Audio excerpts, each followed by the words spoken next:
Hello friends, मेरा नाम है सैयद हुसैन। आप देख रहे हैं प्लम्बिंग वाला। आज हम एक प्लम्बिंग सिस्टम के बारे में बड़ी डिटेल में बात करने वाले हैं, जो कि है हमारा काइटेक पाइप सिस्टम के बारे में। इस वीडियो में मैं आपको बताने वाला हूं कि काइटेक पाइप का टेक्निकल स्ट्रक्चर क्या होता है और इसका वर्किंग मैकेनिज्म क्या है।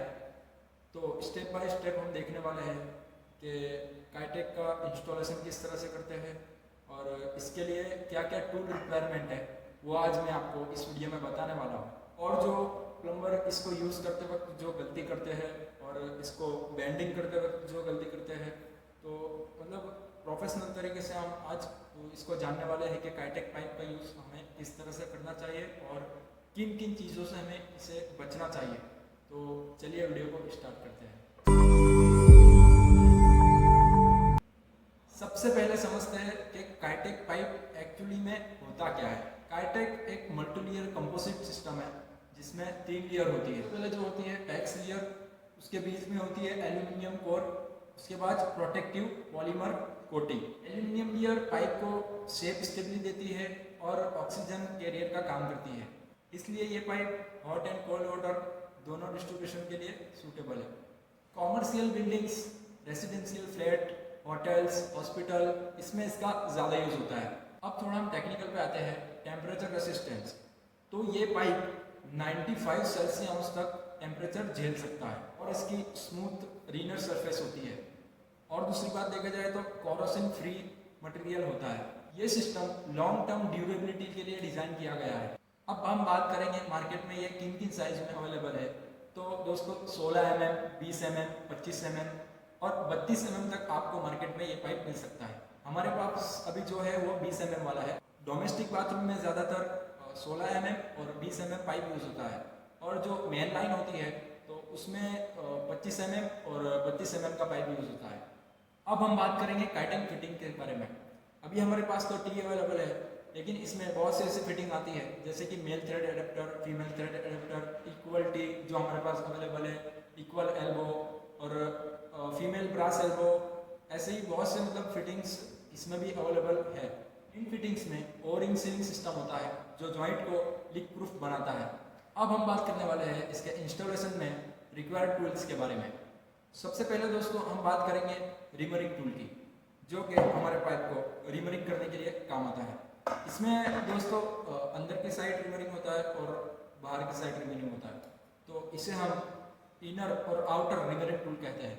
उसके बाद आता है राउंडिंग टूल, जो कि हमारा प्रॉपर पाइप को साइज देने के लिए काम आता है। उसके बाद आता है मेजरिंग टेप, जो पाइप का मेजर लेने के लिए काम आता है। रिक्वायर्ड टूल में सबसे जरूरी पार्ट निभाता है पाइप कटर। उसके बाद आता है मार्कर या पेंसिल, हम दोनों यूज कर सकते हैं। अब हम इसकी कंप्लीट इंस्टॉलेशन प्रोसेस करने वाले हैं। सबसे पहले हम पाइप का मेजरिंग लेंगे, उसके बाद पेंसिल या मार्कर से मार्किंग करेंगे। उसके बाद सही से रख के हमें पाइप को कट कर लेना है।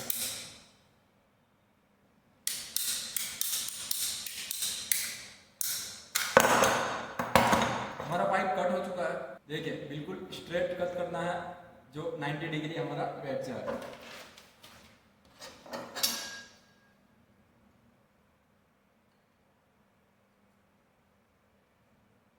अगर हम सही से कट नहीं करेंगे तो लीकेज का चांस हमारा बढ़ जाएगा।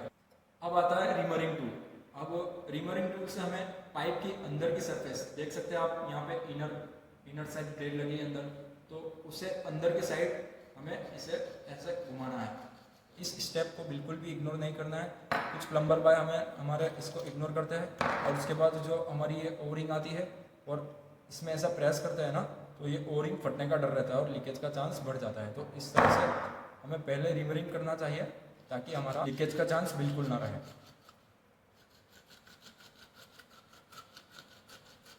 इस तरह से अंदर की साइड और बाहर की साइड हमें इसे रिमरिंग कर लेनी है।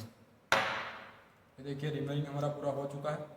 उसके बाद हमें पाइप के अंदर ये वाला डालना है और ये जो वाइट कलर की रिंग आती है इसको हमें ऐसे फेस टू फेस पहना देना है।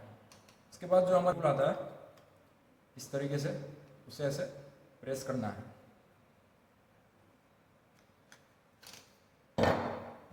फिर हमारा जो एल्बो था उसको अंदर ऐसे प्रेस कर देना है। बड़ी आसानी के साथ ये जॉइंट हो जाता है दोस्तों, इसमें थोड़ी भी मेहनत नहीं लगती ज़्यादा, तो ध्यान से करना है। ये हमारा लीक प्रूफ जॉइंट तैयार हो चुका है। इंस्टॉलेशन की प्रोसेस तो हो गई दोस्तों, लेकिन अब बात करते हैं काइटेक पाइप बेंडिंग की।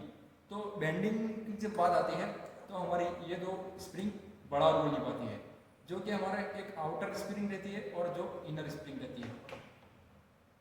इनर स्प्रिंग जो हमारा पाइप के अंदर जाके पाइप को बेंड करती है, और जो आउटर स्प्रिंग रहती है वो पाइप के ऊपर जाके इससे बेंड करती है।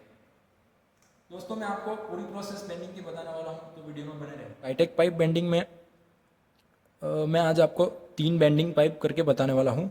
जो हमारा पहला वाला रहेगा 90 डिग्री बेंड, और जो दूसरा वाला रहेगा 45 डिग्री बेंड, और जो हमारा तीसरा वाला जो रहेगा स्टेप ओवर बेंड। ये बहुत ज़रूरी है दोस्तों हमें सीखना। ये 3 स्टेप ओवर बेंड और 45 डिग्री बेंड, 90 डिग्री बेंड, ये 3 बैंड हमें सीखना बहुत ज़रूरी है, क्योंकि इसकी ज़रूरत हमें कहीं पर भी पड़ सकती है। अगर हम काइटेक का काम कर रहे हैं तो इसकी ज़रूरत हमें कहीं पर भी पड़ सकती है। तो इसका आज जो मैं बताने वाला हूँ इस वीडियो में, उसका ध्यान ज़रूर रखना, और सीखते हैं हम किस तरह से इसको बेंडिंग किया जाता है। तो बेंडिंग करने के लिए हमें सबसे पहले स्प्रिंग बेंडर की ज़रूरत पड़ती है। स्प्रिंग बेंडर दोस्तों एक 2 टाइप की होती है। जो एक होती है ये पतली वाली इनर स्प्रिंग बेंडर, जो हमारा पाइप के अंदर जाके पाइप को बेंड करती है, और जो एक दूसरी वाली रहती है आउटर स्प्रिंग बेंडर, जो पाइप के ऊपर की साइड जाकर पाइप को बेंड करती है। अगर हमें कुछ नज़दीक में ही बेंड करना हो तो हम इनर बेंडिंग को डालकर छोटे पाइप को बेंड कर सकते हैं, और अगर हमें पाइप की ज़्यादा अंदर की साइड जाना हो तो आउटर स्प्रिंग बेंडर को हम डालकर इसको बेंड कर सकते हैं। तो चलिए हम देखते हैं। पहले हम 90 डिग्री वाला बेंड करेंगे, तो चलिए देखते हैं।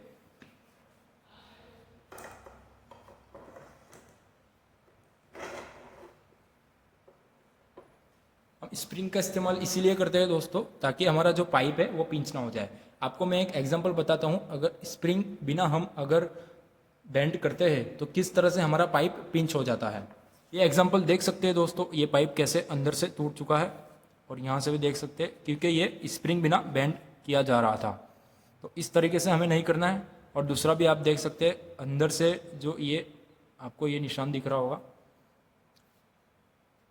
अंदर की जो एल्यूमिनियम लेयर आती है वो अंदर से क्रैक हो जाती है।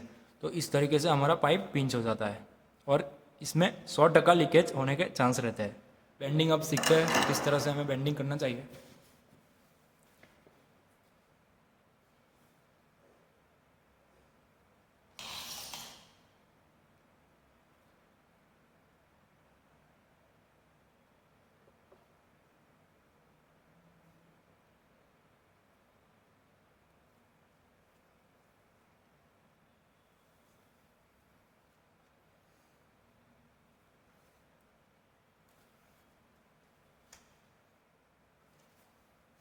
थोड़ा ज़्यादा ही हमें 90 डिग्री से थोड़ा ज़्यादा ही करना है, क्योंकि ये पाइप थोड़ा खुलता है। बेंडिंग करने के बाद थोड़ा सीधा होता है। तो इस तरीके से हमें 90 डिग्री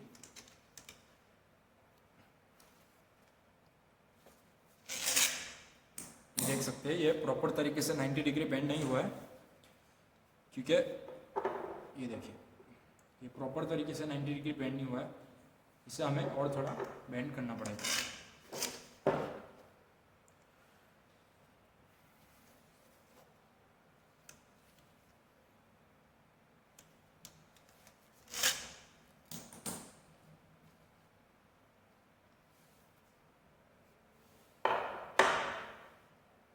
अभी देख सकते हैं दोस्तों, ये 90 डिग्री हमारा हो चुका है। सेकंड वाला हमारा देखते हैं, जो 45 डिग्री हमें बेंड करना है, जो हम इनर स्प्रिंग बेंडर की मदद से करेंगे। सबसे पहले हमें स्प्रिंग को अंदर डालना है और इसको सीधा कर लेना है। पाइप स्ट्रेट होने के बाद हमें मार्किंग कर लेनी है कि कहाँ से हमारा ये 45 डिग्री बेंड होने वाला है। देख सकते हैं यहाँ से मैंने पकड़ा और पैर की मदद से, इसमें ताकत ज़्यादा लगती है दोस्तों, तो पैर की मदद हम ले सकते हैं इस तरीके से। फिर से हमें मार्किंग पर रख के चेक करना है, ये अभी भी नहीं हुआ है, ये कुछ ज़्यादा ही हो गया है। तो इस तरीके से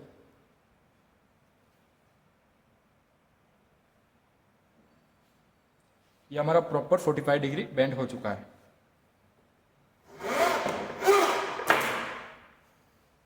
सो आपने देखा दोस्तों 90 डिग्री हमारा हो गया, 45 डिग्री हो गया। अब बनाते हैं हम स्टेप और बेंड। स्टेप और बेंड करने के लिए हम इनर स्प्रिंग का ही इस्तेमाल करने वाले हैं। उसके बाद हमें देख लेना है कि कहाँ से हमारा स्टेप ओवर होगा, ये यहाँ से होने वाला है। तो यहाँ से हम ऐसे इसको ऐसे बेंड करेंगे,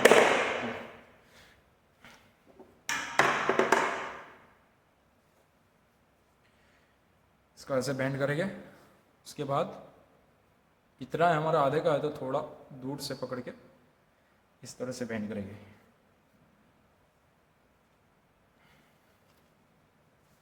ये हो गया।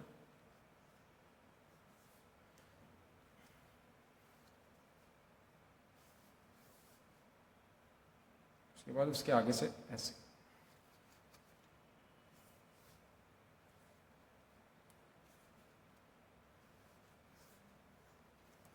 उसके बाद हमें स्ट्रेच देख लेना है कि किस तरीके से हो रहा है।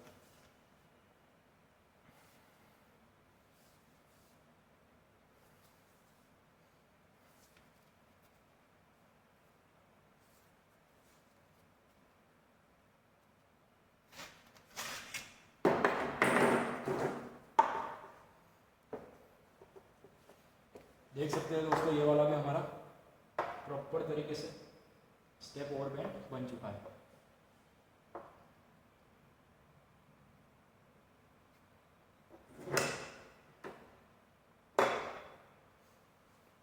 तो देखा आपने दोस्तों किस तरीके से हमने 90 डिग्री बनाया और 45 डिग्री और स्टेप ओवर बेंड बनाया। तो इस तरीके से आप लोग बना सकते हैं। सो दोस्तों वीडियो अच्छी लगी हो तो वीडियो को लाइक करें, चैनल को सब्सक्राइब करें और बेल आइकन दबाना ना भूलें। और अगर आप चाहते हो ऐसी ही वीडियो मैं आपके लिए लेके आऊँ तो अगली वीडियो PPR की होने वाली है। चैनल को सब्सक्राइब कर लें। Thank you.